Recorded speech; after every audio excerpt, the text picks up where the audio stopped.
bien! ¡Esta mujer no es más que una muerta de hambre que se aprovechó de mi hijo! Ese grito desgarró el silencio de la plaza, pero lo que nadie esperaba era que yo, desde lo alto de mi caballo, estuviera registrando cada insulto en mi memoria para cobrarlos muy caro después. Antes de empezar de verdad, si te gustan las historias que hablan de justicia, segundas oportunidades y la fuerza del amor verdadero en el campo, suscríbete al canal para no perderte ninguna de nuestras vivencias. Aquí, cada relato es un refugio para quienes aún creen que el honor vale más que el oro. Yo lo vi todo. Vi cómo doña Úrsula, esa mujer que se cree dueña del valle, arrastraba a Elena por el lodo de la plaza. Elena, la viuda de su propio hijo, no decía nada. Solo abrazaba un viejo fardo de ropa mientras las lágrimas le surcaban el rostro. Úrsula gritaba que Elena había malgastado la herencia millonaria de la familia, una mentira tan grande como su propia ambición. La verdad es que Úrsula estaba aterrada. Ella sabía que la gestión de patrimonio que dejó su hijo era impecable y que Elena era la única heredera legítima. Pero en estos pueblos, el que tiene el grito más fuerte cree tener la razón. El pueblo miraba, murmuraba, pero nadie se atrevía a dar un paso al frente. Le tienen miedo al dinero de la madrastra, pero olvidaron que hay algo más poderoso que el dinero, el honor de un hombre que no tiene nada que perder. Yo bajé de mi caballo lentamente. El sonido de mis espuelas contra el suelo hizo que hasta los perros se callaran. Úrsula se quedó helada cuando me vio caminar hacia ellas. Ella sabe quién soy. Sabe que don Rodolfo no se mete en pleitos ajenos, a menos que haya una injusticia que huela a azufre. Me detuve frente a Elena, le extendí mi mano y la ayudé a levantarse. Luego miré a esa hiena vestida de seda y le dije con una voz que hizo temblar hasta las ventanas de la iglesia: «Señora, usted habla de deudas, pero no sabe que la deuda más grande la acaba de contraer conmigo». Úrsula intentó protestar, hablando de sus seguros de vida y de sus tierras, pero yo solo le mostré la esquina de un sobre negro que llevaba en mi chaleco. Sus ojos casi se salen de sus órbitas.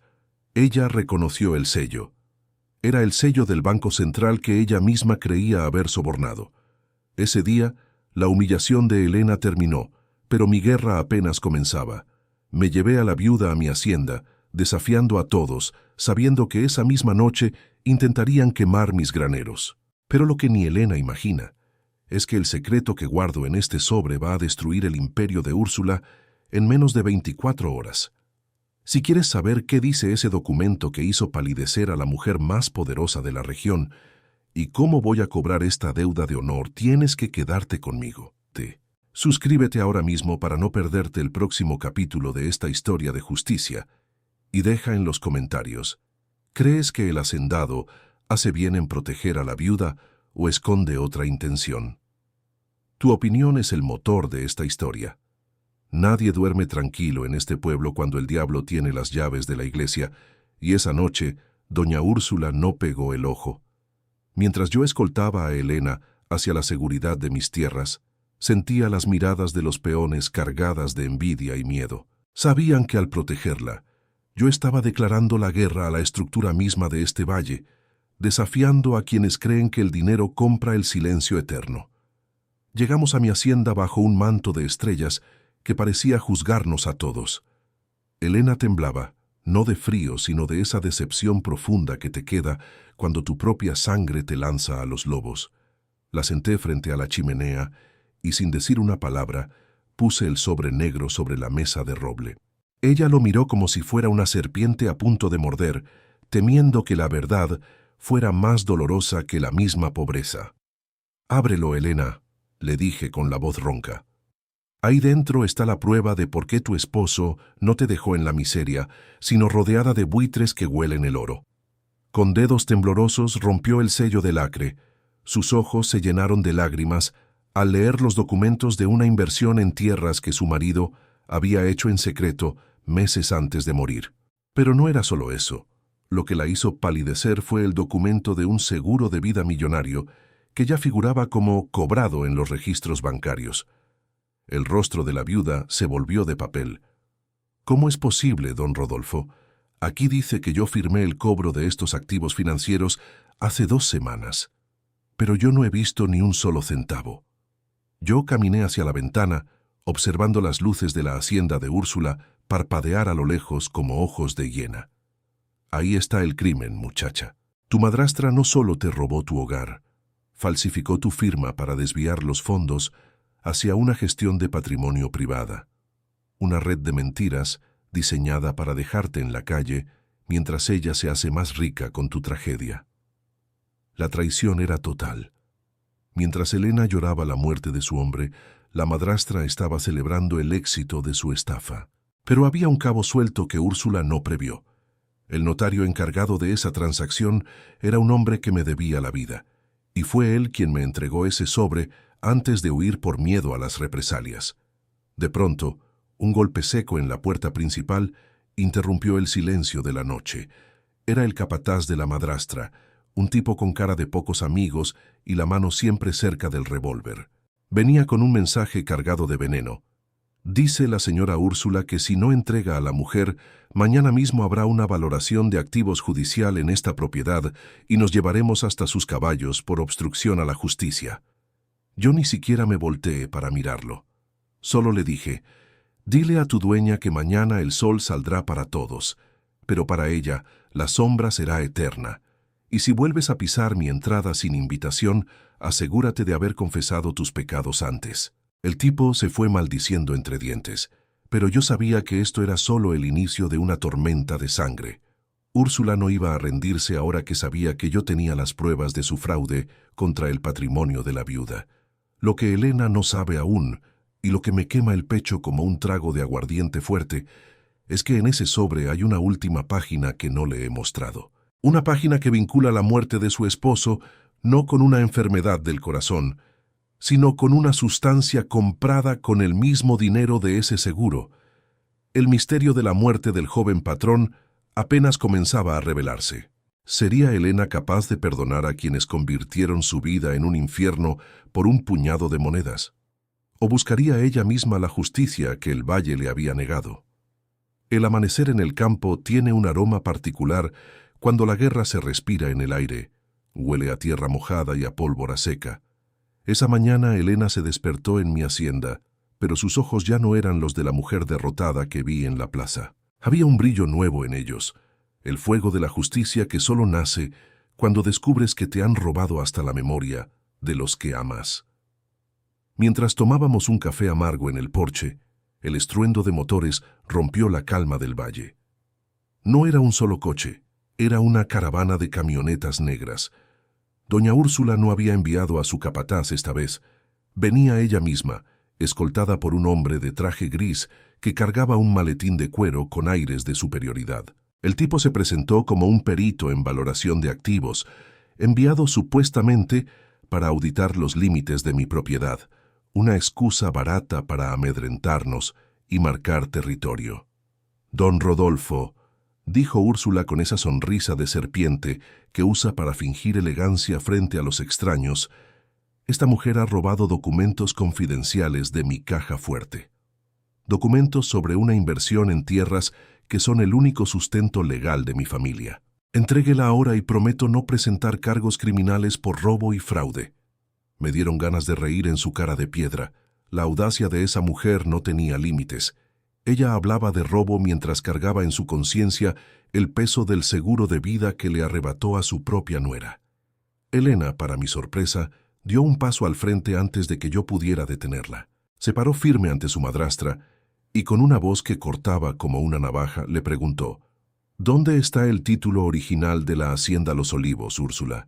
¿Por qué los registros de la gestión de patrimonio dicen que la propiedad está a nombre de una sociedad fantasma en el extranjero? El hombre del traje gris se puso lívido. Empezó a balbucear sobre planificación sucesoria y leyes fiscales complejas, tratando de enredarnos con tecnicismos financieros para ganar tiempo. Pero yo conocía bien el juego. Úrsula no venía por Elena por odio, venía porque se había dado cuenta de que, para vender esas tierras y liquidar los activos financieros antes de huir del país, necesitaba un sello notarial que solo el esposo de Elena poseía, y que ahora estaba legalmente bajo mi custodia. «No busquen más», intervine yo. dejando que el sonido de mi voz apagara sus mentiras. El título de los Olivos no está en ninguna caja fuerte de su mansión. Está resguardado donde la ambición de gente como usted no puede llegar. La cara de Úrsula pasó del blanco al rojo en un instante. Sabía que si yo presentaba ese documento ante un juez, su imperio de estafas se caería como un castillo de naipes bajo la tormenta. En un ataque de rabia, le ordenó a sus hombres registrar mi despacho, pero mis muchachos ya estaban apostados en los puntos altos con sus rifles listos. En este valle, la ley del patrón sigue siendo más fuerte que cualquier papel firmado bajo engaños y amenazas. Se fueron, pero el rastro de polvo que dejaron en el camino no presagiaba nada bueno. Sabía que Úrsula jugaría su última carta, el capataz. Ese hombre no sabía de leyes ni de finanzas, solo sabía de emboscadas nocturnas y cobardía. Esa noche, mientras revisaba los linderos de la hacienda, encontré algo que me heló la sangre. Cerca del pozo principal había huellas frescas y un frasco pequeño de vidrio, vacío, tirado entre la maleza. Era el mismo compuesto que mencionaba el informe médico secreto que yo guardaba en el sobre negro. No estaban tratando de robarnos documentos. Estaban tratando de contaminar el agua para terminar lo que empezaron en la habitación del joven patrón. La vida de Elena corría un peligro que el dinero no podía pagar. El silencio de la noche en la hacienda es traicionero. Te hace creer que estás a salvo, mientras el peligro respira a pocos metros de tu puerta. Me quedé observando ese frasco de vidrio junto al pozo, y por un momento, el tiempo se detuvo. No era solo la vida de Elena la que estaba en juego, era mi propia redención. Muchos se preguntan por qué un hombre como yo, que ha construido un imperio de tierras y activos financieros con puño de hierro, se arriesgaría tanto por una viuda desamparada. La respuesta no está en los libros de contabilidad, sino en una promesa de sangre que hice hace 20 años, una noche de tormenta muy parecida a esta. El padre de Elena me salvó la vida cuando yo no era más que un peón sin rumbo, y ver a su hija siendo devorada por los lobos me revolvía las entrañas más que cualquier pérdida en la inversión en tierras. Entré a la casa y encontré a Elena revisando unos viejos mapas de la propiedad. Ella no buscaba oro, buscaba respuestas. «Don Rodolfo», me dijo sin levantar la vista, «¿por qué mi esposo confió en usted para guardar estos documentos de gestión de patrimonio y no en su propia madre?» Me senté frente a ella, dejando que la luz de la vela iluminara mi rostro cansado. «Porque tu esposo sabía que su madre no tiene corazón, Elena. Ella solo ve a las personas como fondos de inversión que puede liquidar a su antojo». Le conté entonces la verdad sobre la planificación sucesoria que su marido había diseñado meses antes de su extraña muerte. Él sospechaba que lo estaban envenenando lentamente. Por eso, puso todas sus esperanzas en un fideicomiso oculto que solo yo podía activar si ella quedaba sola. No era solo dinero, era un escudo legal que dejaría a Úrsula en la ruina absoluta si intentaba tocar a Elena. De repente, un relámpago iluminó el patio y vimos una sombra cruzar el ventanal. Mi capataz entró corriendo, con la respiración entrecortada. «Patrón, han bloqueado los caminos de acceso. Hay hombres armados en los linderos del norte y dicen que tienen una orden de embargo firmada por un juez de la capital». Era la jugada maestra de Úrsula. Había usado sus contactos políticos para fabricar una deuda inexistente, alegando que la hacienda era garantía de un crédito hipotecario impagado. Querían asfixiarnos legalmente antes de que pudiéramos presentar las pruebas del seguro de vida ante las autoridades. Ella sabía que si lograba entrar a la propiedad con la policía, el sobre negro desaparecería para siempre. «Escúchame bien, Elena», le dije mientras le entregaba una llave pequeña de plata que llevaba colgada al cuello. «Si algo me pasa, ve al sótano de la vieja capilla. Allí hay una caja con los registros originales de la valoración de activos y la verdadera causa de muerte de tu marido. Eso es lo único que puede enviarla a la cárcel». Elena me tomó de la mano, y por primera vez no vi miedo en ella, sino la determinación de una mujer que ha decidido dejar de ser víctima. Salí al porche con mi escopeta al hombro, viendo cómo las luces de las patrullas y de los hombres de Úrsula se acercaban por el camino de tierra. La hiena pensaba que este sería el final de la viuda, pero no contaba con que yo estaba dispuesto a quemar todo mi legado antes de permitir que la injusticia ganara otra batalla.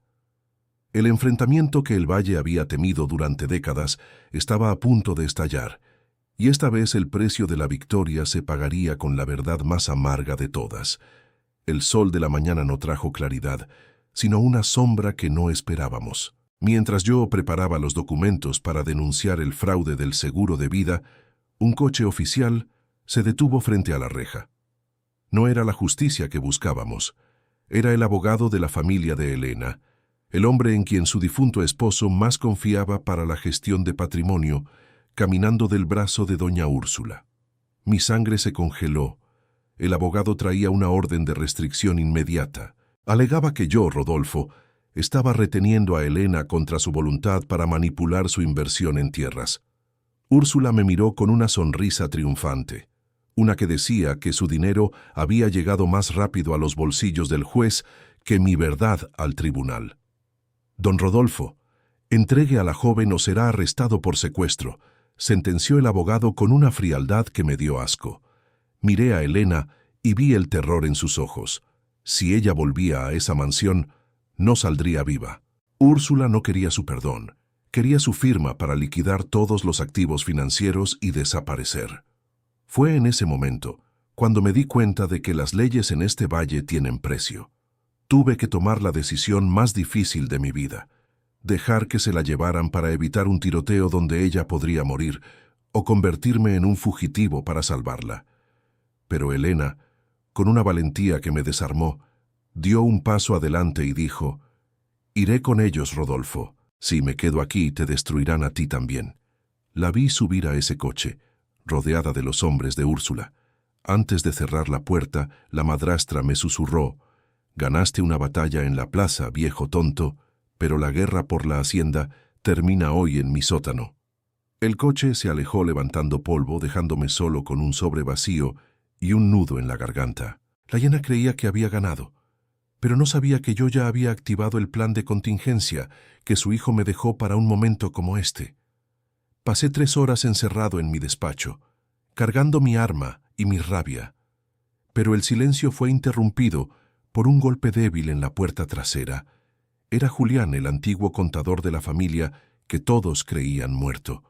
Estaba herido, con la ropa sucia de barro y una mirada de quien ha visto el infierno. «Don Rodolfo, no la deje sola», susurró mientras se desplomaba. En su maletín no había dinero, sino algo mucho más valioso: los registros originales de las inversiones en la hacienda que nunca llegaron al fisco. Julián había fingido su muerte para escapar de los sicarios de Úrsula, y ahora era el único testigo vivo de cómo ella vació las cuentas de seguros antes de que el cuerpo de su hijo estuviera frío. Julián me entregó una llave pequeña. Es de una caja de seguridad en la ciudad. Allí está el testamento real, el que deja a Úrsula sin un solo centavo de la herencia millonaria. El problema era que para abrir esa caja se necesitaba la huella digital de Elena. El tiempo corría. Úrsula ya debía estar preparando los documentos para obligar a Elena a traspasarle todo.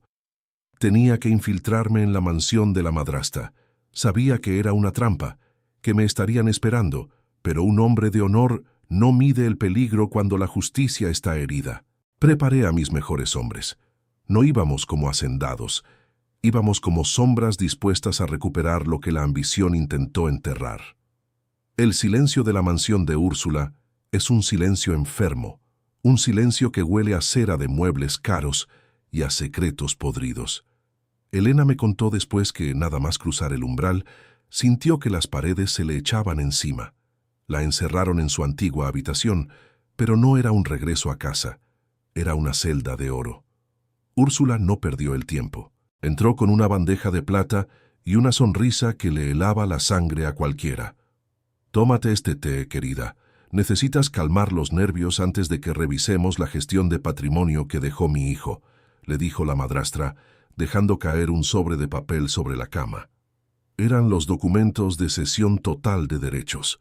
Úrsula quería que Elena renunciara a cada hectárea, a cada seguro de vida, y a cada centavo de la herencia millonaria, alegando que ella no estaba psicológicamente apta para manejar tales activos. Elena, recordando lo que yo le había enseñado, no probó ni una gota de ese té. Sabía que la somnolencia que había matado a su esposo empezaba siempre con una taza amable de su madre. Mientras Úrsula bajaba a la sala para celebrar con su abogado corrupto, Elena logró forzar la cerradura de un viejo escritorio que perteneció a su marido. Allí, escondido en un doble fondo, encontró un diario médico. Lo que leyó la hizo caer de rodillas.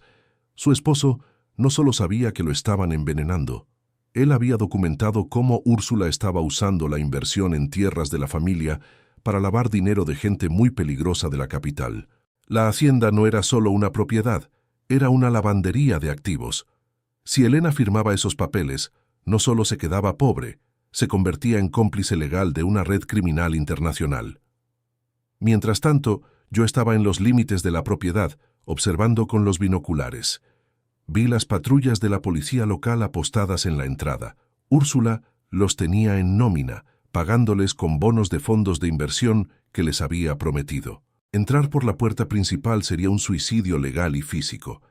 Tenía que usar el túnel de los viejos mineros que conectaba mi hacienda con la bodega de la mansión, un camino que nadie usaba desde hacía 30 años. El riesgo era total. Si me atrapaban ahí abajo, podrían alegar allanamiento de morada y dispararme sin preguntar. Pero Julián, el contador, me había dado un mapa de las cámaras de seguridad que él mismo ayudó a instalar. «Don Rodolfo», me advirtió antes de salir, «tenga cuidado. Úrsula no quiere a Elena viva después de que firme. Ella ya contrató a una funeraria para un servicio privado mañana al amanecer». El corazón me dio un vuelco. No teníamos días, ni siquiera horas. Teníamos minutos. Justo cuando me disponía a entrar en el túnel, escuché un grito que venía de la planta alta de la mansión. Elena había intentado escapar por la ventana y la habían atrapado. El tiempo de la diplomacia se había terminado. Era hora de que el hombre más temido del valle mostrara por qué se había ganado ese nombre. El aire dentro del túnel de los viejos mineros era pesado, con un olor a humedad y a siglos de olvido. Cada paso que daba hacia la mansión de Úrsula se sentía como caminar directamente hacia las fauces de un lobo. Mis hombres se quedaron atrás, cubriendo las salidas, porque esta era una deuda que yo debía cobrar personalmente. Sabía que en la planta alta, Elena estaba luchando por su vida y por la gestión de patrimonio que su esposo intentó proteger hasta el último aliento. Logré salir por la trampilla de la bodega de vinos. El lujo de esa casa me asqueaba. Cada cuadro en la pared, cada alfombra fina, estaba manchado con la sangre de la traición y el robo de seguros de vida a ajenos. Escuché pasos arriba. Eran Úrsula y su abogado, discutiendo sobre la valoración de activos que debían presentar al banco al día siguiente. Si esa estúpida no firma antes de medianoche, el embargo vendrá de la capital y perderemos toda la inversión en tierras, decía la madrastra con una voz cargada de veneno. Subí las escaleras como una sombra. La puerta de la habitación de Elena estaba custodiada por 2 matones, hombres que habían vendido su honor por unas cuantas monedas de la madrastra. No tuve que usar mi arma. El miedo que mi sola presencia les provocaba fue suficiente para que se hicieran a un lado cuando vieron el brillo de mis ojos en la oscuridad del pasillo. Entré a la habitación y encontré a Elena acorralada, con la pluma en la mano y las lágrimas secas en su rostro.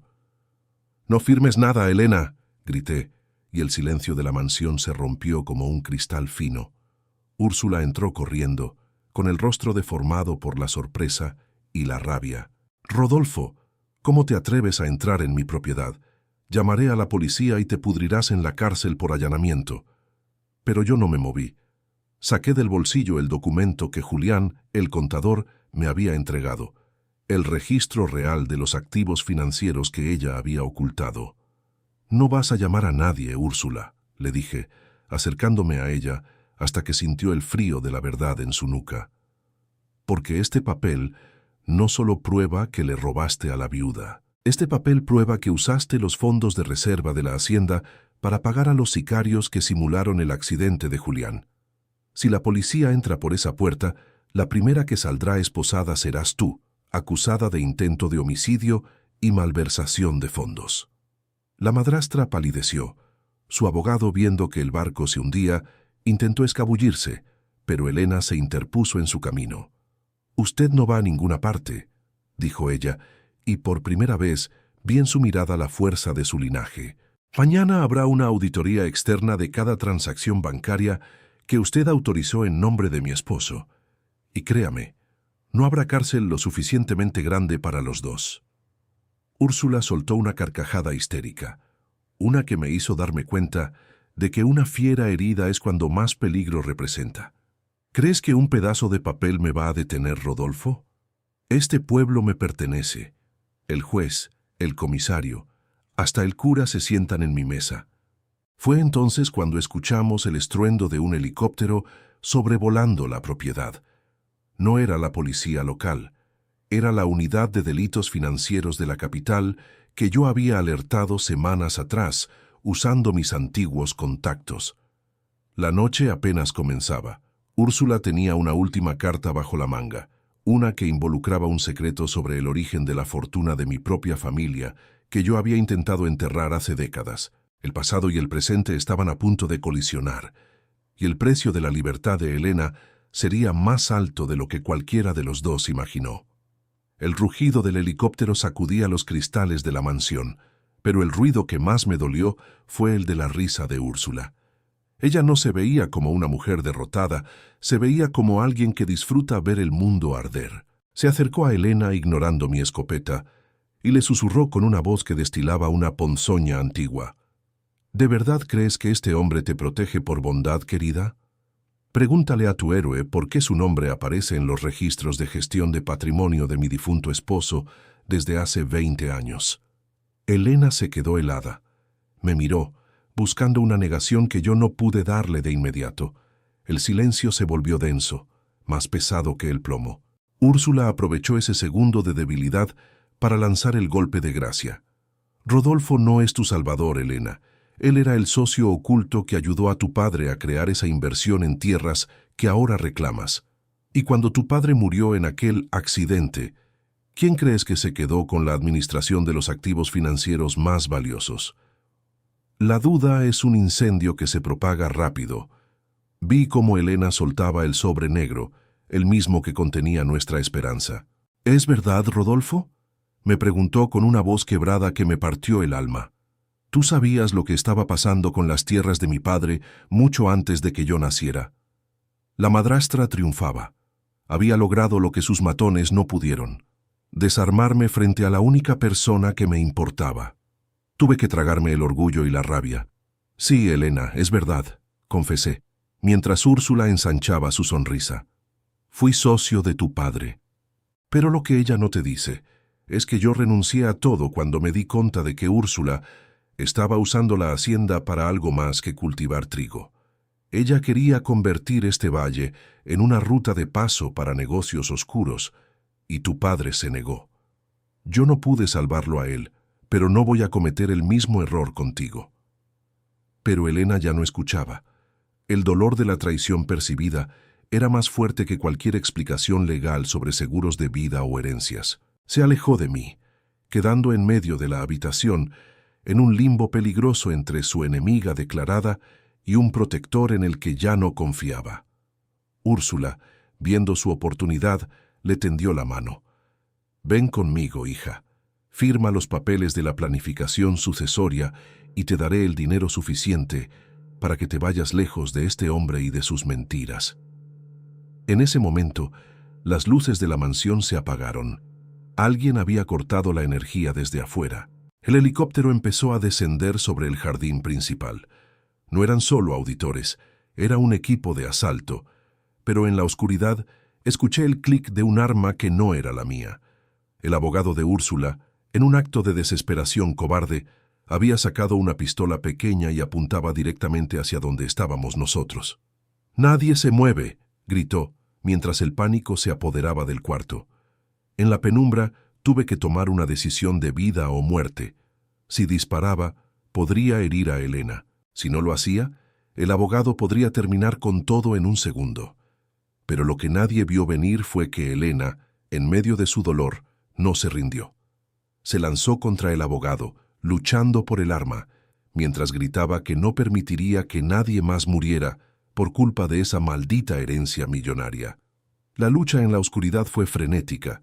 Un disparo rompió el silencio del pasillo, impactando en un espejo caro que saltó en 1000 pedazos. No sabíamos quién había caído.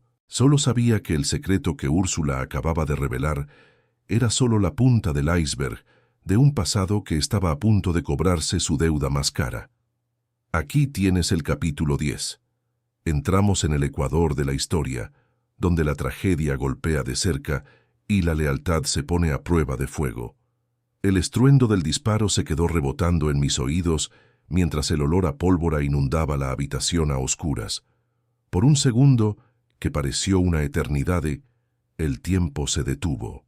Mi corazón gritaba el nombre de Elena, temiendo que la bala hubiera encontrado su destino en ese cuerpo joven que solo buscaba justicia. Pero cuando la luz de la luna filtrada por las nubes iluminó la estancia, vi la realidad. El abogado estaba en el suelo, desarmado por el golpe de Elena, pero no era él quien sangraba. Julián, el contador, estaba apoyado contra la puerta, sosteniéndose el costado con una mano que ya estaba roja. Había entrado en la habitación justo en el momento del disparo, recibiendo el plomo que iba dirigido a mí. «Don Rodolfo, los registros», susurró antes de desplomarse. Elena corrió hacia él, olvidando por un momento su desconfianza hacia mí, mientras la madrastra aprovechaba el caos para intentar huir por el pasillo lateral, llevándose consigo el maletín de la gestión de patrimonio. «No la dejes ir, Rodolfo», gritó Elena con una voz que recuperó su mando. Yo sabía que si Úrsula cruzaba ese jardín, sus contactos en la capital la harían desaparecer antes del amanecer, pero Julián me apretó el brazo con una fuerza sobrenatural. «Déjala, la trampa ya está puesta en el banco». No entendí sus palabras en ese momento, pero el contador, antes de perder el conocimiento, me entregó una pequeña tarjeta de memoria escondida en su zapato. Afuera, el helicóptero de la unidad financiera aterrizaba, y los agentes empezaron a entrar en la mansión. No era un embargo común, era una intervención total de activos financieros. Úrsula fue capturada en la cocina, tratando de quemar una serie de documentos de seguros de vida y contratos de inversión en tierras. Pero ella, con esa arrogancia que ni las esposas podían quitarle, miró a los agentes y dijo: «No tienen nada. Esos documentos son copias. Los originales están en una cuenta que ustedes nunca podrán tocar». Lo que la madrastra no sabía era que Julián no solo era un contador, era un hombre herido que había planeado su venganza durante años. La tarjeta de memoria contenía la grabación de la reunión donde Úrsula planeaba la muerte de su propio hijo para heredar la hacienda. El plan de planificación sucesoria que ella creía perfecto era en realidad su confesión grabada en alta fidelidad. Elena se acercó a la madrastra mientras los agentes se la llevaban. Ya no había lágrimas en sus ojos, solo una frialdad que me recordaba a su padre. «Disfruta de tu imperio de cemento, Úrsula», le dijo, «porque mañana cada centavo de esa herencia millonaria regresará a la tierra que intentaste desangrar». Pero la mirada que Úrsula me lanzó al pasar por mi lado me dejó claro que esto no había terminado. El pasado no se borra con un arresto, Rodolfo. Elena aún no sabe quién apretó el gatillo la noche que su padre murió, y tú lo sabes mejor que nadie. La mansión quedó en silencio, custodiada por federales. Elena se volvió hacia mí en medio del salón destrozado. Julián estaba siendo atendido por los paramédicos, y aunque viviría, el daño estaba hecho. La duda que Úrsula sembró seguía allí, flotando como el humo del disparo. «Rodolfo», me dijo con una voz que buscaba una verdad que nos salvara a ambos, «¿quién mató a mi padre?». El secreto que yo había guardado por 20 años para proteger su inocencia estaba a punto de salir a la luz, y sabía que esa verdad podía doler más que todas las mentiras de Úrsula juntas. El silencio que quedó en la mansión tras la detención de Úrsula era más pesado que el estruendo de los helicópteros. Elena me miraba fijamente, con esos ojos que buscaban una verdad que yo había jurado enterrar bajo 7 llaves. Sabía que no podía callar más. Si la hiena había sembrado la duda, solo la confesión más cruda podía salvar el respeto que ella aún sentía por mí. «Siéntate, Elena», le dije con la voz cansada, mientras los agentes federales terminaban de presentar las cajas con los registros de la gestión de patrimonio. Esa noche, hace 20 años, no fue un accidente de frenos. Tu padre y yo habíamos descubierto que esta hacienda estaba siendo usada para lavar dinero de una red de investimento en tierras que financiaba a los peores criminales de la frontera. Le conté cómo su padre, un hombre de una integridad inquebrantable, decidió presentar las pruebas ante un juez de la capital, pero en este valle las paredes tienen oídos y el dinero de los activos financieros compra conciencias. La noche que él salió hacia la ciudad, yo debía escoltarlo, pero recibí una llamada, una amenaza directa contra mi propia familia. Por un momento de debilidad, por un segundo de miedo, dejé que se fuera solo. Elena apretó los puños. «Entonces tú sabías que lo iban a emboscar», susurró ella. «No sabía el lugar, pero sabía el peligro», confesé con el alma en la mano. Cuando llegué al barranco, el coche ya estaba en llamas. Lo único que pude rescatar fue la medalla que ahora llevas al cuello y un documento parcial de un seguro de vida que él había firmado para protegerte a ti, sabiendo que sus días estaban contados. La verdad es que Úrsula no actuó sola en aquel entonces. Ella era solo la cara visible de una gestión de negocios mucho más oscura. Yo pasé los últimos 20 años acumulando tierras, comprando voluntades y haciéndome el hombre más temido, solo para estar lo suficientemente cerca de ella y destruirla desde adentro cuando llegara el momento. Mi dureza, mi frialdad, todo era una máscara para cumplir la promesa que le hice a las cenizas de tu padre, que su hija recuperaría cada hectárea que le fue robada. Elena se levantó y caminó hacia la ventana, mirando hacia el horizonte donde el sol empezaba a asomar. «Me usaste como cebo, Rodolfo», dijo sin volverse. «Dejaste que Úrsula me humillara en la plaza para que ella se sintiera confiada y cometiera un error legal con los seguros de vida, ¿verdad?» El silencio fue mi única respuesta. En la guerra por la justicia a veces hay que permitir pequeñas heridas para evitar una derrota total. Pero justo cuando el aire parecía aclararse entre nosotros, un oficial de la Federal se me acercó con el rostro pálido. «Don Rodolfo, hay un problema grave. El furgón que trasladaba a la señora Úrsula fue interceptado a 3 kilómetros de aquí. No hay rastro de la prisionera ni de los guardias. La sangre se me heló. Úrsula no estaba huyendo. Estaba siendo rescatada por los verdaderos dueños del dinero sucio del valle. La guerra no había terminado. Úrsula ya no tenía nada que perder, ni reputación, ni tierras, ni heranza millonaria. Y una mujer como ella, con el respaldo de la mafia que financiaba su investimento en tierras, era más peligrosa libre que tras las rejas. Sabía que su próximo objetivo no sería el dinero, sino nuestras vidas. La noticia de la fuga de Úrsula cayó sobre nosotros como un balde de agua helada. En ese momento entendí que no estábamos peleando contra una mujer ambiciosa, sino contra un sistema de gestión de patrimonio criminal que no podía permitirse que ella hablara frente a un juez superior. Elena me miró y por primera vez no vi duda en sus ojos, sino una chispa de fuego puro.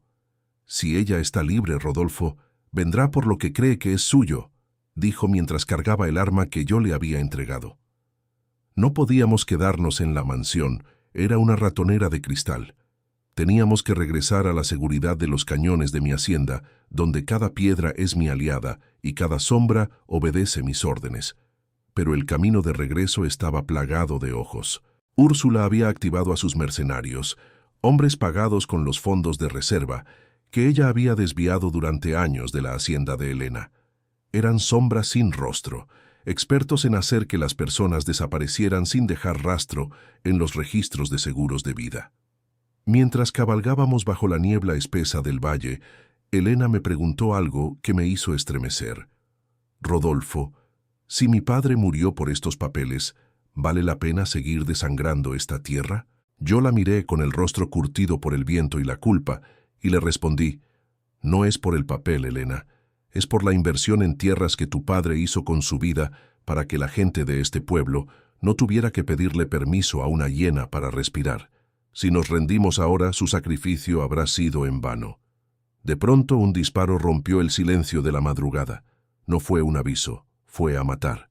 Mi caballo relinchó de dolor y caímos al suelo justo antes de que una ráfaga de fuego automático barriera el sendero. Eran ellos, los limpiadores de la organización. Nos habían emboscado en el Paso del Diablo, el lugar donde la valoración de activos de un hombre se mide solo por la rapidez de su pulso. Elena no gritó. Se arrastró por el barro conmigo, cubriéndome mientras yo intentaba recuperar mi rifle. En medio del caos, escuché una voz conocida por radio interceptando nuestra frecuencia. Era Úrsula, con una calma aterradora.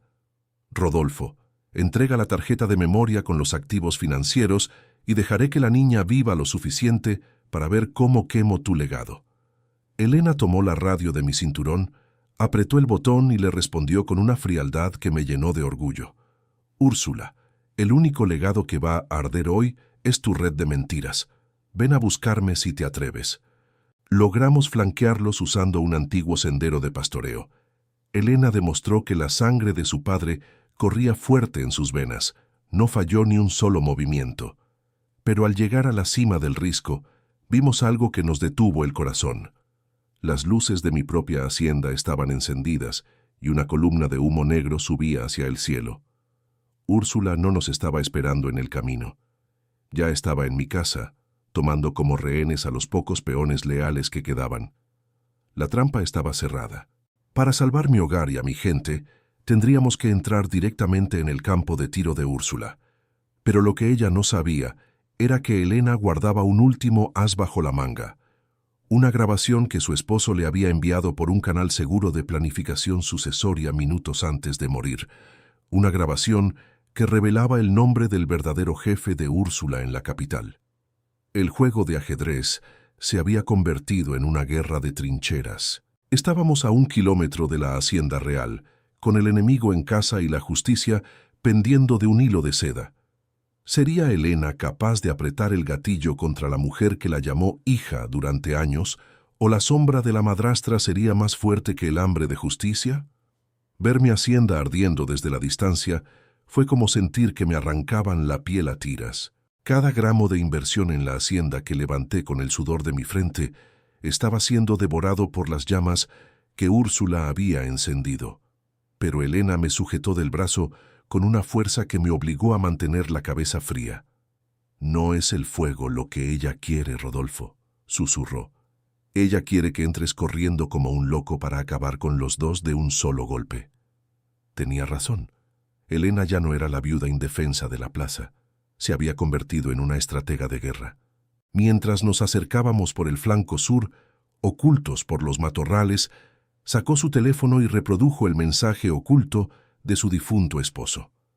La voz del joven patrón sonaba entrecortada, llena de miedo pero decidida. En el audio, él nombraba al socio mayoritario, el hombre que manejaba los hilos de la gestión de patrimonio de Úrsula desde un rascacielos en la capital, el senador Valderrama. El mundo se me vino encima. No estábamos peleando solo contra una madrastra despechada. Estábamos enfrentando al hombre que controlaba los contratos de seguros y las licitaciones de tierras en todo el estado. Valderrama era el verdadero arquitecto de la muerte del padre de Elena y de su esposo. Úrsula era solo su mano derecha, la encargada de limpiar el rastro de sangre con billetes de alta denominación. Entramos en la casa por la bodega de granos. El calor era sofocante y el crujido de las vigas de madera nos recordaba que el tiempo se agotaba. En el salón principal, Úrsula estaba sentada en mi sillón, rodeada de hombres armados, revisando tranquilamente una serie de activos financieros en su computadora portátil. Estaba transfiriendo fondos, liquidando lo que quedaba del legado de Elena hacia cuentas que el senador Valderrama protegería para siempre. «Sal de ahí, Rodolfo. Sé que estás escuchando», gritó ella sin levantar la vista de la pantalla. «Entrégame la tarjeta de memoria con el audio de Valderrama y dejaré que tus peones vivan. Si no, esta hacienda será la pira funeraria de todos». Elena me miró y me entregó su teléfono. «Dáselo». me dijo con una calma que me asustó. Pero dile que el archivo ya está programado para enviarse a la prensa internacional si mi huella digital no se registra en el sistema de seguridad patrimonial en 10 minutos. Salí de las sombras, con las manos en alto, pero la mirada fija en los ojos de esa hiena. Úrsula se levantó, apuntándome con una pistola de plata. «La niña ha aprendido rápido, ¿verdad?», se burló. «Lástima que el senador no negocia con muertos». Justo cuando iba a apretar el gatillo, una explosión sacudió la entrada principal. No eran mis hombres, eran agentes de una unidad especial que no respondía al senador, una unidad que Julián, el contador, había contactado usando sus últimos fondos de reserva antes de quedar inconsciente. El caos se desató en segundos. Los hombres de Úrsula empezaron a disparar, y el salón que un día fue mi refugio se convirtió en un campo de batalla. Elena aprovechó la confusión para abalanzarse sobre la computadora, intentando detener la transferencia de la herencia millonaria. En medio del humo y los gritos, Úrsula y yo quedamos frente a frente, separados solo por una mesa en llamas. La verdadera cara del poder estaba siendo revelada, pero el precio de esa verdad era ver cómo mi mundo se convertía en cenizas. La madrastra, viéndose acorralada, tomó a Elena por el cuello, usándola como escudo humano mientras retrocedía hacia el balcón. «Si yo caigo, me llevo conmigo lo último que queda de tu honor, Rodolfo», gritó mientras el fuego empezaba a rodearnos a todos. El calor era un monstruo que nos lamía las caras y el humo negro se metía en los pulmones como un castigo.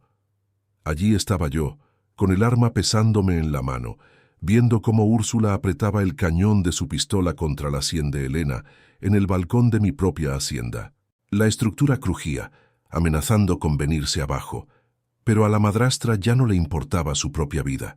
Solo le importaba que nadie más tuviera la gestión de patrimonio que ella tanto había codiciado. «¡Suéltala, Úrsula!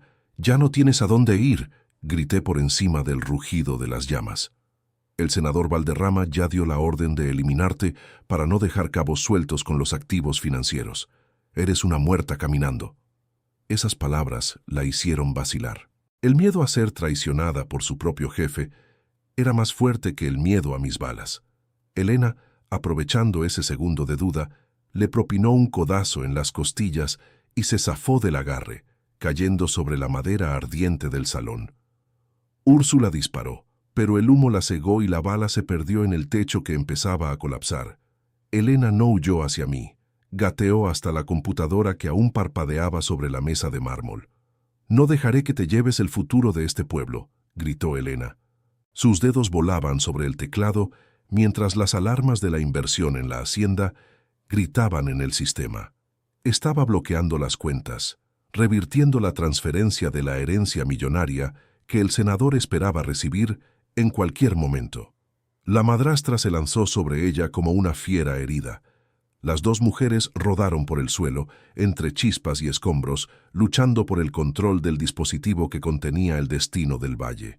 Yo intenté acercarme, pero una viga de madera cayó entre nosotros, bloqueándome el paso con una cortina de fuego. Estaba atrapado, viendo cómo la viuda que yo juré proteger peleaba sola contra la mujer que le había robado todo. En un movimiento desesperado, Úrsula logró recuperar su pistola y apuntó a Elena a quemarropa. «Si no es mío, no será de nadie», siseó con los ojos inyectados en sangre. Pero justo cuando iba a apretar el gatillo, el suelo del balcón cedió. El peso de los años, el fuego y la corrupción fue demasiado. Úrsula soltó un grito de puro terror mientras la estructura se desmoronaba bajo sus pies, llevándosela hacia el vacío de las bodegas en llamas, junto con sus papeles de seguros y sus mentiras. Elena quedó colgada de una viga, con el fuego lamiéndole los talones. Logré saltar el obstáculo y tomarla de la mano justo a tiempo. Tiré de ella con una fuerza que me salió del alma, sacándola del infierno segundos antes de que el techo colapsara por completo. Salimos al aire fresco de la madrugada, cubiertos de hollín y sangre, mientras el esqueleto de mi hacienda se hundía en el silencio de las cenizas. Nos quedamos ahí, sentados en la tierra, viendo cómo la unidad especial arrestaba a los pocos matones que quedaban vivos. Úrsula no saldría de ese incendio. Pero mientras Elena recuperaba el aliento, me mostró el teléfono que llevaba en el bolsillo. La transferencia se había detenido y, lo más importante, el audio del senador Valderrama ya estaba en los servidores de la prensa internacional. El jefe de las sombras acababa de perder su corona. Sin embargo, entre los escombros, algo brilló. Era el maletín de Úrsula, milagrosamente intacto cerca de la entrada. Al abrirlo, Elena no encontró dinero, sino una serie de fotografías antiguas. Eran fotos de su padre, de mi familia, y de un secreto que ni siquiera la muerte de Úrsula podía borrar. Había un tercer socio en la gestión de negocios original, alguien que seguía caminando libre y que era el verdadero dueño de las tierras del valle. El amanecer sobre las ruinas de mi hacienda no trajo paz, sino una claridad dolorosa. El humo aún subía de las brasas de lo que fue mi legado. Pero mientras Elena y yo revisábamos aquel maletín rescatado del fuego, el frío que sentimos no era por el clima. Entre los documentos de seguros y contratos de inversión en tierras, apareció una fotografía que nos detuvo el corazón. Era una imagen de hace 25 años, en la inauguración del primer pozo del valle. Allí estaban el padre de Elena, yo mismo, y un hombre que siempre creímos que era nuestro aliado más leal, el juez Montalbán. Elena dejó caer la foto sobre el barro. Montalbán era el mismo hombre que la había consolado en el funeral de su esposo, el mismo que nos brindaba asesoría legal para la gestión de patrimonio en las sombras. Él no era solo un socio, era el cerebro detrás del senador Valderrama.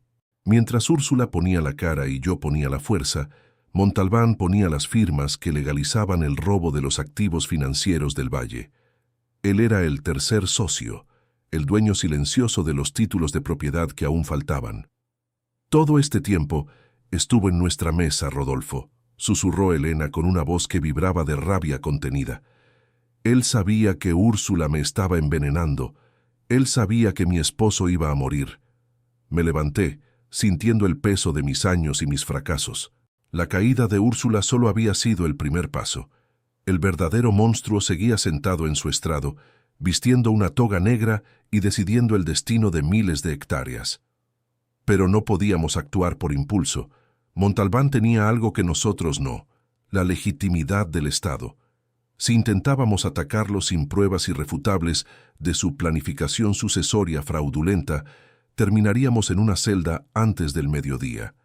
Fue entonces cuando recordé la llave de plata que Elena aún llevaba al cuello. Esa llave no abría una caja fuerte física, sino una cuenta de fideicomiso que su padre había blindado contra Montalbán, una cuenta que solo podía activarse en presencia de un notario federal de fuera del distrito. «Tenemos que salir del valle hoy mismo, Elena», le dije, mientras mis peones sobrevivientes empezaban a levantar los escombros. «Si Montalbán se entera de que Úrsula falló, enviará a la Guardia Nacional alegando que somos nosotros los criminales que incendiamos la hacienda. Teníamos que llegar a la capital para registrar la valoración de activos real y entregar el audio del senador antes de que Montalbán pudiera borrar las pruebas digitales. Justo cuando nos disponíamos a subir al único vehículo que quedaba operativo, un mensajero en motocicleta llegó a la entrada de la propiedad. Traía un sobre con el sello oficial del juzgado. Lo abrí y sentí que la trampa se cerraba de nuevo. Montalbán, actuando como juez interino de la región, acababa de emitir una orden de captura contra mí por el asesinato de Úrsula, alegando que yo había provocado el incendio para ocultar el robo de la herencia millonaria. Nos estábamos quedando sin aliados y sin tiempo. El juez Montalbán acababa de ponernos precio a nuestras cabezas, usando la propia ley para protegernos de la verdad. Elena me miró, tomó su arma y me dijo: «No vamos a huir, Rodolfo. Si él quiere un juicio, le daremos el juicio más grande que este país ha visto, pero no será en su corte, será en el tribunal de la opinión pública». El plan era suicida. Debíamos infiltrarnos en el despacho de Montalbán esa misma noche para recuperar el libro mayor, el registro físico donde él anotaba cada soborno y cada transferencia de bienes ilegal de los últimos 20 años. Era la única forma de desmantelar su gestión de negocios de una vez por todas. La noche caía sobre el pueblo con una pesadez asfixiante. Las luces del juzgado brillaban en la distancia como los ojos de un depredador esperando a su presa. Sabíamos que el juez Montalbán estaba allí dentro, moviendo los hilos de su gestión de patrimonio criminal, creyéndose intocable bajo su toga negra. Elena y yo nos ocultamos en el callejón trasero, con el corazón martilleando contra las costillas. Ya no éramos un hacendado y una viuda. Éramos dos sombras buscando recuperar la dignidad de un valle entero. «Escúchame bien, Elena», le susurré mientras revisaba los perímetros. «Yo voy a entrar por la puerta principal. Voy a armar suficiente ruido para que toda la guardia se concentre en mí. Diré que vengo a entregarme por el supuesto robo de la herencia millonaria. Eso te dará 10 minutos, ni uno más, para subir por la escalera de incendios hasta su despacho privado y encontrar el libro mayor». Elena me tomó de la mano y sentí su miedo, pero también su resolución. «Si te atrapan, Rodolfo, te enviarán a una prisión de máxima seguridad antes de que amanezca». Yo le sonreí, una sonrisa amarga de quien ya ha vivido demasiados inviernos. «Prefiero morir como un hombre libre peleando por tu futuro, que vivir escondido viendo cómo Montalbán liquida tus activos financieros». Nos separamos con un nudo en la garganta, sabiendo que este podría ser nuestro último adiós. Entré en el juzgado con las manos en alto, gritando mi nombre. La reacción fue inmediata. Los guardias me rodearon con sus armas listas y en cuestión de segundos Montalbán salió de su despacho, luciendo esa calma insultante de quien tiene el poder absoluto. «Don Rodolfo, qué sorpresa verlo tan pronto», se burló mientras me hacían arrodillar en el mármol frío. «¿Viene a confesar cómo incendió su propia inversión en la hacienda para incriminar a la pobre Úrsula?». Mientras él se regodeaba en su teatro, yo miraba de reojo hacia el techo, rogando que Elena hubiera logrado entrar. Sabía que ella estaba arriba, en ese despacho que olía a incienso y a traición. Elena me contaría después que encontró el despacho cerrado con una cerradura electrónica de alta seguridad, una que Montalbán usaba para proteger su gestión de negocios más oscura. Pero ella no usó una llave. Usó el código de nacimiento de su esposo, una corazonada que le salvó la vida. El juez, en su arrogancia, pensaba que nadie sospecharía de su vínculo afectivo con la víctima. Dentro de la caja fuerte no había lingotes de oro, sino algo mucho más pesado, el libro mayor. Un registro detallado de cada seguro de vida cobrado fraudulentamente, cada hectárea de tierra arrebatada por sentencias falsas y, lo más importante, la lista de pagos mensuales al senador Valderrama. Elena sintió que el papel quemaba en sus manos. Allí estaba la prueba de que el accidente de su padre no fue una orden de Úrsula, sino un mandato directo de Montalbán para evitar que se hiciera una auditoría de activos externa. Abajo, en el vestíbulo, Montalbán se acercó a mí y me puso el cañón de su revólver en la frente. «Lo siento, Rodolfo, pero no habrá juicio para ti. Diré que intentaste escapar». Justo cuando iba a apretar el gatillo, el sonido de una alarma de incendio empezó a aturdirnos a todos. No era un fuego real, era Elena que había activado el sistema de emergencia para crear el caos total. Pero antes de salir, ella hizo algo que el juez no esperaba. Conectó el libro mayor al escáner del despacho y envió las copias directamente a la Procuraduría General. El rostro de Montalbán cambió del triunfo al pánico absoluto cuando su computadora le notificó la brecha de seguridad. «Revisen mi oficina», gritó, olvidándose de mí por un segundo. Ese fue mi momento. Derribé al guardia más cercano y corrí hacia las escaleras, encontrándome con Elena a mitad del camino. Tenía el libro original apretado contra el pecho. «Lo tenemos, Rodolfo», dijo con los ojos brillando de una alegría feroz. Salimos por la azotea justo cuando las sirenas de la policía estatal, que no dependía de Montalbán, empezaban a cercar el edificio. Pero la huida no sería fácil. El juez, viendo que su planificación sucesoria de mentiras se derrumbaba, ordenó a sus hombres de confianza que no nos capturaran, sino que nos eliminaran allí mismo. Estábamos atrapados entre el cielo y el abismo, con la prueba de 20 años de corrupción en nuestras manos, y un escuadrón de matones cerrándonos el paso. El aire en la azotea del juzgado era gélido, pero el sudor me corría por la espalda como fuego. Teníamos el libro mayor, el registro infame de la gestión de patrimonio que había desangrado al valle por décadas, pero estábamos acorralados. Montalbán, con su máscara de juez ya hecha pedazos, gritaba desde la escalera órdenes de ejecución inmediata. Para él, ya no se trataba de leyes, sino de borrar el rastro de sus seguros manchados de sangre. «¡No hay salida, Rodolfo!», gritaban los matones mientras las balas empezaban a astillar el concreto de los pretiles. Elena apretaba el libro contra su pecho como si fuera el corazón mismo de su padre. Miré hacia el callejón trasero. Era una caída de 3 pisos hacia un contenedor de basura. Era eso, o morir bajo el plomo de la corrupción. Tomé a Elena de la cintura, la miré a los ojos y vi que ella ya había tomado la decisión por mí. «A la de 3», susurré. Saltamos justo cuando la puerta de la azotea cedía. El impacto fue brutal, un choque de realidad que me dejó sin aire, pero el contenedor amortiguó lo suficiente para que no nos rompiéramos los huesos. Sin embargo, al salir al callejón, nos encontramos con el cañón de un rifle esperándonos. Mi corazón se detuvo, pero el hombre que sostenía el arma no era uno de los matones de Montalbán. Era Julián, el contador, con la cabeza vendada y una mirada de hierro que nunca le había visto. «Suban al coche, rápido», ordenó Julián. No estaba solo. Lo acompañaban 2 hombres de la Policía Federal que habían estado operando de incógnito en el valle como expertos en valoración de activos. Julián no había estado huyendo. Había estado preparando la red final para atrapar al pez más gordo. Montalbán acaba de enviar una orden de liquidación de bienes masiva a sus socios, nos dijo Julián mientras el motor rugía. Está intentando mover los últimos activos financieros antes de cruzar la frontera.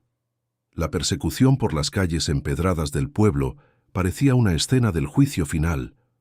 Montalbán había lanzado a toda la policía local tras nosotros, alegando que habíamos robado documentos de seguridad nacional. Las sirenas aturdían, pero Elena, en el asiento trasero, empezó a leer en voz alta las últimas páginas del libro mayor. Allí, en la letra del juez, estaba la prueba final. La inversión en tierras que causó la muerte de su esposo no era para agricultura, sino para la construcción de una pista de aterrizaje clandestina para el senador Valderrama. «Tienen que llegar a la antena de radio del pueblo», gritó Julián por encima del sonido de las balas que impactaban en la carrocería. «Si logramos conectar el libro mayor al sistema de transmisión satelital, la gestión de negocios de Montalbán se hará pública en cada televisor y radio del país. Ya no habrá juez o senador que pueda protegerlo. Era nuestra última carta, una jugada de todo o nada para recuperar la herencia millonaria de la verdad». Pero justo antes de llegar a la estación de radio, una camioneta blindada nos embistió de costado, mandándonos contra la fachada de la vieja iglesia. El humo inundó el coche. Vi a Montalbán bajar de la camioneta, con el rostro desencajado y una ametralladora en las manos. Ya no quedaba nada de su elegancia. Era la imagen misma de la avaricia acorralada. «Entrégame el libro, Elena», rugió, «y te prometo que tu muerte será rápida». Elena salió del coche, tambaleándose pero con la frente en alto. Levantó el libro no con miedo sino como una bandera. «Este libro no es tuyo, Montalbán. Es el testamento de todas las familias que destruiste por un seguro de vida». En ese momento, las luces de la plaza se encendieron. No eran patrullas, era el pueblo. La gente, cansada de años de silencio y despojos, empezó a salir de sus casas, rodeando al juez. El poder de Montalbán se basaba en el miedo, y esa noche, el valle perdió el miedo para siempre. El silencio que cayó sobre la plaza central era un silencio que pesaba más que el hierro. Allí estaba Montalbán, el hombre que por 20 años había manejado la gestión de patrimonio de los poderosos con la punta de una pluma, ahora apuntando con una ametralladora a la gente que antes se arrodillaba ante él. Elena estaba de pie junto a los restos humeantes de nuestro coche, sosteniendo el libro mayor, como si fuera la última esperanza de un pueblo que se negaba a morir. «¡Atrás! ¡Todos atrás!», gritaba Montalbán, con los ojos inyectados en sangre. «Este documento es propiedad del Estado. Cualquiera que se acerque será procesado por alta traición y robo de activos financieros. Pero algo había cambiado en el aire. Los peones, las viudas de la mina, los pequeños agricultores que habían perdido su inversión en tierras por sus sentencias amañadas, nadie se movió. El miedo, ese viejo compañero de nuestro valle, se había evaporado con el primer rayo de luna. Elena dio un paso al frente, ignorando el arma que le apuntaba al pecho. «Míralos bien, juez», dijo con una voz que resonó en los portales de la plaza. «Ya no hay nadie que le tenga miedo a sus mentiras. Usted no es el Estado. Usted no es la ley. Usted es solo un ladrón que se escondió detrás de una toga para robarle el seguro de vida a los huérfanos y la tierra a los ancianos». El murmullo del pueblo empezó a crecer, como el rugido de un río que se desborda tras la tormenta. Montalbán vaciló. Por primera vez en su vida el dinero no podía comprar la salida. Sus matones, viendo la marea humana que se les venía encima, empezaron a bajar las armas. Sabían que no había suficientes balas en el mundo para detener a un pueblo que ha recuperado su dignidad. «Rodolfo», susurró Montalbán buscándome con la mirada, «detén a esta gente. Podemos llegar a un acuerdo. Te daré el control total de la valoración de activos del valle». Me acerqué a él, le arrebaté el arma de un tirón y le dije al oído: «Mi único negocio hoy es ver cómo tu imperio de papel se convierte en polvo». En ese momento, las pantallas del centro comercial y los altavoces de la iglesia empezaron a emitir un sonido estridente. Julián, el contador, había logrado hackear el sistema de transmisión satelital. La voz grabada de Montalbán y los registros de la planificación sucesoria y legal del senador Valderrama empezaron a reproducirse a todo volumen. La confesión era total. El país entero estaba escuchando en vivo cómo se habían repartido la herencia millonaria de los muertos del valle. Fue la caída de un ídolo de barro. Los agentes de la Policía Federal, que habían estado esperando el momento exacto para no ser bloqueados por la influencia del senador, entraron en la plaza. Esta vez no hubo resistencia. Montalbán fue esposado frente a las mismas personas a las que había humillado durante décadas. Elena se acercó a él y sin odio, solo con una justicia implacable, le puso el libro mayor sobre las manos atadas. «Aquí están sus sentencias, juez. Léalas bien, porque serán su única compañía en la celda». Pero mientras el pueblo celebraba la caída del tirano local, yo recibí una llamada cifrada en mi radio. Era un aviso de la capital. El senador Valderrama, al verse expuesto, no se iba a entregar. Había movilizado a su guardia privada hacia la frontera norte, llevándose consigo los últimos fondos de reserva que debían ser devueltos a los habitantes del valle. La victoria en la plaza era solo el comienzo. La serpiente seguía viva en la capital. Y si no cortábamos la cabeza ahora, la justicia de Elena nunca sería completa. Miré a Elena, que estaba rodeada de personas que la abrazaban y la llamaban la patrona de la justicia. Sabía que no podíamos detenernos aquí. El último viaje hacia la capital era el más peligroso, pero también el único que nos devolvería la paz definitiva. El valle estaba libre, pero el legado de su padre seguía prisionero de un senador que no conocía la piedad. Dejamos el valle atrás, con el eco de las campanas de la iglesia celebrando la caída de Montalbán. Pero el aire en la capital se sentía viciado, cargado de un poder que no conoce de surcos ni de siembras. El senador Valderrama nos esperaba en su despacho de la última planta de la Torre de Comercio, rodeado de sus abogados de élite y de una gestión de patrimonio blindada por leyes que él mismo había ayudado a redactar. Él creía que el libro mayor no era suficiente para derribarlo en su propio terreno. «Don Rodolfo, ¿realmente cree que puede entrar aquí y darme lecciones de moral?», dijo Valderrama con una sonrisa gélida mientras nos recibía bajo la luz de candelabros de cristal. «Que ese libro es solo papel mojado en la capital. Aquí la valoración de activos y los fondos de inversión que manejo son los que mantienen a flote este estado. Si yo caigo, la economía de este país se hunde con la de su preciosa hacienda». Pero lo que el senador no sabía era que Elena no venía a negociar, venía a ejecutar una sentencia que ya estaba escrita en la sangre de su linaje. Elena dio un paso al frente, sacando de su maletín un documento que ni siquiera Úrsula conocía. El contrato original de seguros de Reaseguro Internacional que su esposo había firmado semanas antes de morir. «Usted habla de la economía, senador», dijo Elena con una frialdad que me llenó de orgullo. «Pero este documento prueba que usted usó los activos financieros del Estado para garantizar sus propias deudas personales en el extranjero. Eso no es política, es alta traición, y los bancos internacionales ya han congelado sus cuentas». El rostro de Valderrama pasó del desprecio al pánico absoluto. En un instante, el hombre que manejaba la inversión en tierras de todo un país se dio cuenta de que su red de seguridad se había esfumado. Elena había usado la misma tecnología de gestión de negocios que él utilizaba para rastrear cada centavo de sus sobornos. «¡Es mentira!», gritó, buscando frenéticamente en su computadora. Pero ya era tarde. El audio que enviamos desde el pueblo ya estaba en manos del fiscal general, y la orden de extradición por lavado de capitales estaba siendo impresa en ese mismo momento. En un acto de desesperación final, el senador sacó un documento de su escritorio, la escritura original de la Hacienda Los Olivos, manchada con una gota de sangre reseca.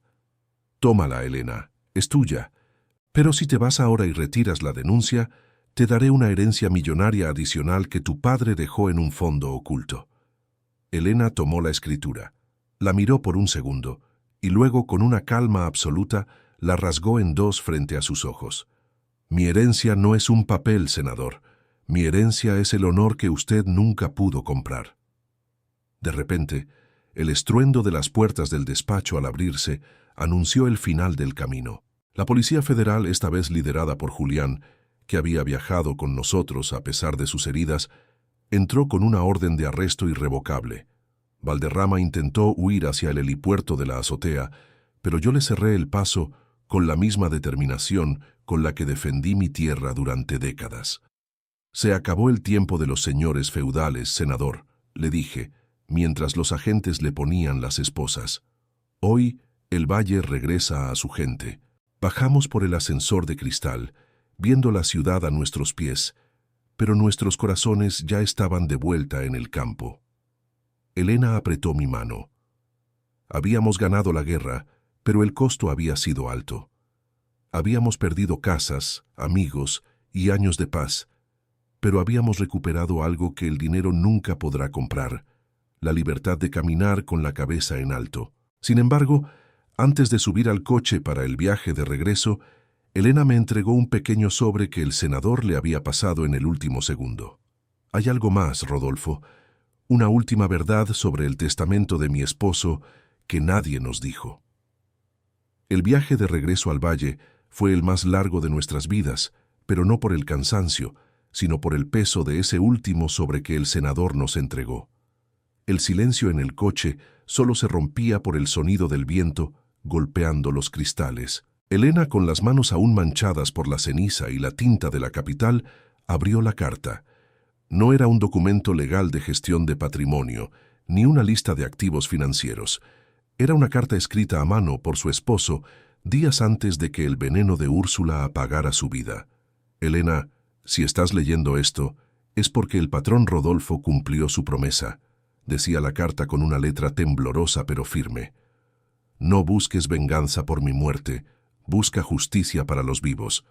He dejado una herencia millonaria no en oro, sino en la educación de nuestros hijos del valle. La verdadera inversión en tierras es la semilla que plantamos en la gente». Elena lloró, pero esta vez eran lágrimas que limpiaban el alma, lágrimas que cerraban la herida de la traición para abrir paso a la esperanza. Al llegar a los límites de nuestra propiedad, el valle entero nos estaba esperando. No había matones, ni jueces corruptos, ni seguros fraudulentos. Había hombres y mujeres con las manos curtidas por el trabajo, celebrando que el aire volvía a ser puro. La justicia llegó con la fuerza de un rayo. El senador Valderrama fue sentenciado a cadena perpetua, y Montalbán terminó sus días en la misma celda de la que tantas veces se burló. Los bienes incautados fueron devueltos a la comunidad, creando un fondo de inversión social que garantizaba que ningún niño del valle volviera a pasar hambre. Yo me paré frente a los escombros de mi antigua hacienda, sintiendo que por fin el peso de 20 años de secretos se levantaba de mis hombros. Elena se acercó a mí y, frente a todo el pueblo, me entregó una nueva escritura. Había reconstruido la sociedad de nuestros padres, pero esta vez bajo una gestión de negocios basada en la transparencia y la dignidad. Rodolfo, me dijo con una sonrisa que iluminó el valle, tú fuiste el guardián de mi pasado, ahora sé el mentor de mi futuro. Yo, el hombre que una vez fue el más temido del Estado, bajé la cabeza en señal de respeto ante la verdadera dueña del valle. Los años pasaron, y la hacienda Los Olivos volvió a florecer, más fuerte que nunca. Elena se convirtió en la patrona que el pueblo necesitaba, una mujer que usó su herencia millonaria para construir escuelas y hospitales, demostrando que la riqueza no es lo que tienes en el banco, sino lo que dejas en el corazón de los demás. Yo sigo aquí, montando mi caballo negro al atardecer, vigilando los linderos no para proteger el oro, sino para asegurar que la sombra de la ambición nunca vuelva a oscurecer nuestro sol. Esa tarde, mientras el sol se ocultaba tras los cañones, Elena me miró desde el porche de la nueva casa y me dijo, «Lo logramos, Rodolfo. La justicia tardó, pero el campo nunca olvida». Y en ese momento entendí que mi vida entera había sido una preparación para este triunfo. El valle estaba en paz, el honor estaba restaurado, y la viuda de la plaza era ahora la reina de una tierra libre. La historia de la injusticia había terminado, y la leyenda de la justicia rural acababa de comenzar. Si esta historia tocó tu corazón y te devolvió la fe en que la verdad siempre sale a la luz, suscribirse al canal, dar like y comentar es la mejor forma de que sigamos compartiendo estos sentimientos. Compartir este relato es regalarle un momento de paz y esperanza a alguien que quizás hoy necesita recordar que la justicia de Dios tarda, pero nunca olvida. Gracias por ser parte de nuestra familia. Nos vemos en nuestra próxima historia. Esta ha sido la historia de Elena y Rodolfo, una prueba de que ni todo el dinero del mundo puede comprar el honor de un pueblo unido. Si esta épica de 20 capítulos te ha mantenido al borde del asiento y crees que la justicia siempre debe prevalecer sobre la ambición, suscríbete a nuestro canal ahora mismo. Tu lealtad es la que nos permite contar estas historias de valor. Dale me gusta y deja un comentario con la palabra libertad si te alegraste por el final de Elena. Gracias por ser parte de esta gran familia y nos vemos en nuestra próxima historia.